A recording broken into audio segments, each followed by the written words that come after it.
جی campus crusade के बानी bill bright कहते हैं कि अगर 30 साल के बंदे ने पैम्पर लगाया हो ना, तो उसके बारे में हम कहते हैं कि या तो ये बंदा पागल है या ये बीमार है, इस वजह से इसने पैम्पर लगाया हुआ है। लेकिन मैं कहता हूँ कि अगर 30 साल के बंदे ने पैम्पर लगाया हुआ है ना, तो उसकी एक और वजह भी हो सकती है, यानी वो प्रीटेंड कर रहा है, वो बहाना बना रहा है, और पंजाबी में कहते हैं कि वो यमला बन रहा है बीमार होने के तलक से। वो कह रहा है कि इसलिए उसने पैम्पर लगाया हुआ। और आज हम कलाम खुदा में से एक यमले के बारे में बात करेंगे कि वो कैसे यमला बन रहा है। और लूका 10 बाब उसकी 25 आयत में एक आलम शरा, एक टीचर ऑफ लॉ, एक फ़कीह यसु मसीह को आजमाने की गर्ज से पूछता है कि मैं क्या करूं कि हमेशा की ज़िंदगी पाऊं। तो यसु मसीह उसे कहते हैं कि जो कुछ तो रेत में लिखा है, अपने पड़ोसी से अपनी मानद मोहब्बत रख, अपने खुदा से अपने सारे दिल, अपनी सारी अक्ल, अपनी सारी जान, अपनी सारी ताकत से मोहब्बत रख, तो वो फिर यमला बनता है। और फिर वो कहता है, अपने लिखा है कि वो अपने आप को रास्तबाज जताने के लिए फिर यसु मसीह से कहता है कि मेरा पड़ोसी कौन है। और जब वो ये बात करता है ना कि मेरा पड़ोसी कौन है, तो फिर यसु मसीह से एक बात बताते हैं कि एक शख्स था, वो यरूशलेम से यरू की तरफ जा रहा था, डाकुओं में गिर गया, डाकुओं ने उसे मारा, कूटा, नंगा करके फेंक दिया, और उधर से काहिन और लावी गुजरे। और काहिन और लावी दोनों जो थे ना, ये लावी के कबीला से चुने जाते थे। और काहिन का जो काम होता था, ये हैकल के खिदमत गुजार होते थे, मज़बा पर खिदमत करते थे, पाक तरीन मकाम में दाखिल होते थे काहिन। और लावी जो होते थे, ये भी लावी के कबीला से होते थे, लेकिन ये काहिनों के खिदमत गुजार होते थे, और पहले ये खैमा इत्मा उठाने का काम करते थे। और जब ये दोनों शख्स उधर पहुँचे हैं, तो मैं कहता हूँ कि दोनों शख्सों के पास एक दलील थी कि ये उस शख्स की मदद ना करे, क्योंकि ये कह सकते थे, अगर इनसे पूछा जाता कि आपने उस शख्स की मदद क्यों नहीं की, उस जख्मी शख्स को क्यों नहीं उठाया, तो ये कह सकते थे कि हमने अकल में जाके खिदमत सर अंजाम देनी थी, और हमारा पाक होना बहुत ज़रूरी था, हमें शरीयत ने मना किया है किसी मुर्दा शख्स को, किसी मुर्दा चीज़ को छूने से। यानी इनके पास एक ठोस दलील थी कि उस शख्स की मदद ना करते। और दूसरे जिस शख्स का जिक्र है सामरी का, तो सामरी भी इसराइली थे, लेकिन इंटरफेथ मैरिजेस, यानी इन्होंने दूसरी कौमों के साथ शादियां की हुई थी, इस वजह से यहूदी इन्हें मखलूत नस्ल समझते थे और इनसे किसी किस्म का मेल मिलाप ना रखते थे। और अज़रा और नहमिया के दौर में तो ये मुखालफत बहुत ज़्यादा बढ़ चुकी थी। और अगर आप इनकी मुखालफत और दुश्मनी को देखना चाहते हैं ना, तो यसु मसीह और सामरी औरत की गुफ्तगू में इसका एक अच्छी इसकी एक तस्वीर कशी की गई है।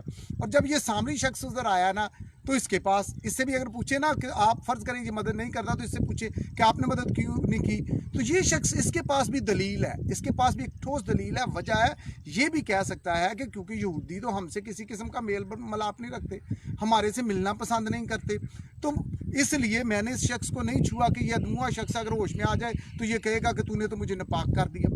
और दूसरी बात, वो अपने दिल में ये भी सामरी कह सकता था कि अच्छा हुआ ये मेरा दुश्मन था, मर गया, इसके साथ इसी तरह होना चाहिए था, क्योंकि ये हमसे नफरत करते थे।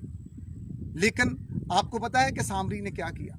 सामरी ने जितनी उसके पास दलीलें थी, जितने उसके पास फतवे थे नफ़रत के, जितनी उसके पास वजह थी उससे नफ़रत करने की, उसकी मदद ना करने की, उसने उस सब चीज़ को एक साइड पे रख दिया और उस शख्स की मदद की है। और ये खुदा का पसंदीदा अमल उसने किया है। अगर आप देखें ना, पुराने अहदनामा में नमान कोड़ी के घर एक छोटी लड़की है, और उसे लिखा है कि वो असीर करके ले गए हैं इसराइली यहूदी लड़की को, और she has every reason to be annoyed. और इस लड़की के पास भी हर वजह है कि ये नुमान से नाराज़ हो।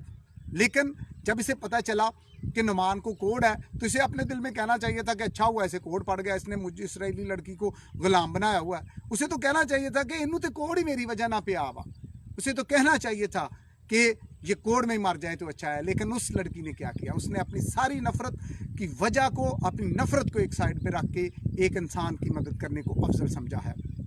और इसी तरह देखें ना, सामरी ने जब उस शख्स की मदद की है, तो यसु मसीह ने ये बात बता के, ये तमसील बता के उस टीचर ऑफ लॉ को, उस फ़कीह को ये बताया है कि हर शख्स, हर ज़रूरतमंद शख्स जो है वो आपका पड़ोसी है। हत्ता कि आपका दुश्मन भी जो है, अगर वो ज़रूरतमंद है तो वो आपका पड़ोसी है। देखें ना, सामरी और यहूदी तो आपस में दुश्मन थे। उसकी यही मसीहत की, यही यसु मसीह की तालीम की इनफरादियत है, और यही यसु मसीह की तालीम का बड़ापन है कि ये दुश्मनों से प्यार, अपने सताने वालों के लिए दुआ करने का कहती है। वहाँ भी जाना है जहाँ आपको इज़्ज़त ना मिले। सिर्फ अपनी कलीसिया, अपनी कौम, अपने लोगों की बात नहीं करनी। इंसानियत आपके ज़िम्मे है, इंसानों से प्यार आपने करना है, इंसानों की बहाली के लिए, इंसानों की शिफा के लिए, निजात के लिए आपने इस्तेमाल होना है। मार्टिन लूथर कहते हैं कि माफ़ करना एक ईमानदार का कोई वक्ती अमल नहीं है, बल्कि ये एक ईमानदार का मुस्तकिल रवैया है, माफ़ करना। और इसी तरह अगर आप देखें ना, इस तमसील के एंड में, लूका 10-25 बाब के एंड में अगर आप आ जाएं, तो यीशु मसीह ने उससे कहा, टीचर जी अब आप ही बताओ कि उसका पड़ोसी कौन है। तो फिर वो टीचर ऑफ लॉ, वो फ़कीह, वो आलम शरा कहता है कि जिसने उसकी मदद की। तो यीशु मसीह उसे कहते हैं कि अगर तू हमेशा की ज़िंदगी पाना चाहता है ना, तो तू भी ऐसा ही कर। इनडायरेक्टली यीशु मसीह ने उसे कहा है कि तू भी सामरी की पैरवी कर। एक शरीयत के उस्ताद को, एक फ़कीह को यीशु मसीह कह रहे हैं कि एक सामरी की पैरवी कर। क्यों कर सामरी की पैरवी? क्योंकि उसने इंसान और खुदा से मोहब्बत का सबूत दे के उसने अमली तौर पर ये काम करके सारी शरीयत पर अमल कर दिया है। और यीशु मसीह ने उसे बताया कि तू तो सिर्फ शरीयत का उस्ताद है। इसने दोनों हुक्मों पे अमल करके सारी शरीयत पे अमल कर दिया है। खुदा और पड़ोसी से मोहब्बत करना सारी शरीयत पे अमल हो गया है। और आज ये बादशाही का जो बेटा है, इस पे एक सामरी को फजीलत मिल गई है। किस वजह से फजीलत मिली है? इंसानों से प्यार करने, अपने नफरत, हसद, गुस्से के हर तरह के जज्बे को पीछे करने की वजह से इसे फजीलत मिल गई है कि इसे एक फ़कीह पर फजीलत दे दी गई है। और यही मेरे और आपके यीशु मसीह ने मुझे और आपको सिखाया है। वो इल्म, वो अमल बेफ़ायदा है जिससे इंसानों को कोई फ़ायदा ना पहुंच सके। इसलिए मेरे और आपके किरदार से, मेरे और आपके चाल चलन से लोगों का फ़ायदा होना चाहिए। मेरा और चाल चलन और मेरा और आपका किरदार एक ऐसी चीज़ है, रवैया है, जिसे अनपढ़ शख्स भी पढ़ सकते हैं। फ़कीह जो था वो पढ़े लिखों को ही शायद गाइड कर सकता हो, लेकिन इस सामरी ने क्या किया? इसके रवैये को, इसके चाल चलन को तो अनपढ़ शख्सों ने भी पढ़ लिया। उन्होंने भी इससे मुतासर हो गए और उन्होंने भी इससे बरकत पाई। अगर आप देखें ना, गलतियों 6 बाब उसकी पहली आयत में लिखा है कि आए भाइयों, अगर कोई आदमी किसी कसूर में पकड़ा जाए तो तुम जो रूहानी हो, हिलम मजाजी से उसे बहाल करो। मैं अब जो बात करने वाला हूँ, रूहानी के बारे में बात करने वाला हूँ कि रूहानी होने का क्या मतलब है। लिखा है कि आए भाइयों, अगर कोई आदमी किसी कसूर में पकड़ा जाए तो तुम जो रूहानी हो, हिलम मजाजी से उसे बहाल करो। अगर रूहानी का मतलब देखें ना, इस बात को इस तरह भी हम समझ सकते हैं। अगर मैं कहता हूँ कि तुम जो फौजी हो, तुम्हारा काम तो सरहदों की हिफाजत करना है। तुम जो टीचर हो, तुम्हारा काम तो बच्चों की तालीम और तरबियत करना है। इसी तरह लिखा है कि तुम जो रूहानी हो, तुम्हारा काम क्या है?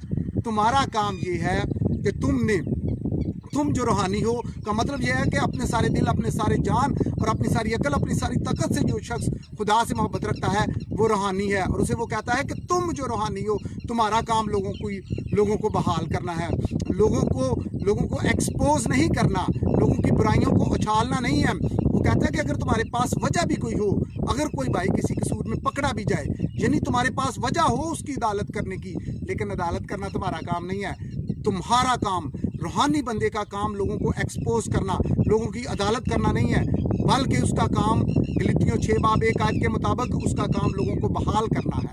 उसका काम उनको खुदा के पास लेके आना है। मैं एक शख्स का पुराने यादनामे में से आप देखें ना, दाऊद ने जब हत्योरिया की बीवी के साथ ज़िना किया तो नातन नबी उसके पास गया है और नातन उसे बहाल करने गया है, क्योंकि वो एक कसूर में पकड़ा गया था। और नातन नबी ने जब उससे गुफ्तगू की है ना, आप सारी गुफ्तगू को उसको पढ़ के देख लें तो एक दफ़ा भी उसने ज़िना का लफ्ज़ नहीं इस्तेमाल किया, क्योंकि वो उसे बहाल करना चाहता था। नातन रूहानी था। रूहानी होने का अजीज़ों मतलब ही ये है कि आपने लोगों को बहाल करना है, आपने उन्हें तसल्ली और इत्मीनान के साथ चश्मा के पास लेके आना है, आपने उनकी बहाली का सबब बनना है। रूहानी होने का मतलब ही ये है कि आपने हर रोज़ डेली बेसिस पे रूहों को जीतना है, आपने अपनी फितरत का हिस्सा बना लेना है, आपने लोगों को एक्सपोज नहीं करना।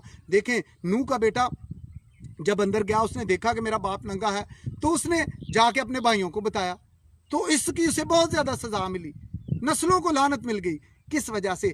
उसने अपने बाप को एक्सपोज किया। वो अकेला भी तो उस पर चादर डाल सकता था। इसलिए आज ईमानदार होते हुए, आज मसीही होते हुए हमने लोगों की बुराइयों को उछालना नहीं है, उन्हें एक्सपोज नहीं करना, बल्कि उन्हें बहाल करना है। आखिरी बात जो खुदा के कलाम में से आज मैं आपके लिए छोड़ना चाहता हूँ, वो बताना चाहता हूँ, एक चैलेंज देना चाहता हूँ कि एक मसीही होते हुए मैं आपसे कहता हूँ कि तुम जो मसीही हो, तुम जो यीशु मसीह के मानने वाले हो, देखो कि कौन रास्ते में खड़ा है, कौन लोगों को नंगा कर रहा है, कौन उन्हें अधमुआ कर रहा है, किसने लोगों की इस दवाजी ज़िंदगियों को बर्बाद किया हुआ है, कौन है जो लोगों के इत्मीनान और सुकून को छीन रहा है, जो लूट रहा है, किसने गुर्बत, बीमारियों, तंगी, परेशानी की वजह से लोगों को अधमुआ किया हुआ है, कौन है जो रास्ते में खड़ा है। लोग आपकी राह देख रही है, इंसानियत आपकी राह देख रही है, आपने उन्हें तसल्ली देनी है, आपने उन्हें तसल्ली और सर चश्मा के तसल्ली और इत्मीनान के सर चश्मा के पास, यीशु मसीह के पास लेके जाना है। आपने लोगों को बताना है कि आपको ज़रूरत है कि आप लोगों को बताएं कि आप बहुत ज़रूरी हैं, आप बहुत ज़रूरी हैं, आपसे बहुत प्यार किया गया है। क्यों प्यार किया गया? आपके लिए किसी ने जान दे दी है। कोई आपके लिए 99 को छोड़ के आपको ढूंढता फिर रहा है, कोई आपको बहाल करना चाहता है, जो आपकी खुशियों को, माली बरकत को, आपकी इस दवाजी ज़िंदगी में बरकत को, आपके बच्चों को बरकत देना चाहता है। आपने लोगों को ये पैगाम देना है, वरना उस अबलीस शरीर ने, वो रास्ते में खड़ा है, वो लोगों को नंगा कर रहा है, वो लोगों को लूट रहा है, वो लोगों को अधमुआ कर रहा है। आज बहुत सारे कवानीन दुनिया में ऐसे बन चुके हैं जिन्होंने लोगों को मसीहत के बारे में, मसीह के बारे में सुनने से जकड़ा हुआ है, अधमुआ किया हुआ है। किसने उनके पास पहुंचना है? मुख्तलिफ तरीक़ों से। और यही एक बेहतरीन तरीका है कि आप अपने अच्छे रवैये से, आप उनसे प्यार करके उन्हें बताएं कि जिसके मानने वाले हम हैं वो इस तरह का है, वो लोगों की फ़िक्र करता है, वो लोगों को ढूंढता फिरता है ताकि उन्हें बहाल करे, उन्हें बरकत दे, उन्हें इज़्ज़त दे। आज लोग बहुत कुछ जानना चाहते हैं, लेकिन यीशु मसीह ने बताया कि पड़ोसी और खुदा के बारे में जानना ही सब कुछ जानना है। यीशु मसीह मेरा और आप सबका हामी और नासर हो। आमीन। Okay finish. अच्छा अच्छा हाँ अच्छा तू अक्खां च धोपी बड़ी पैन डी। हाँ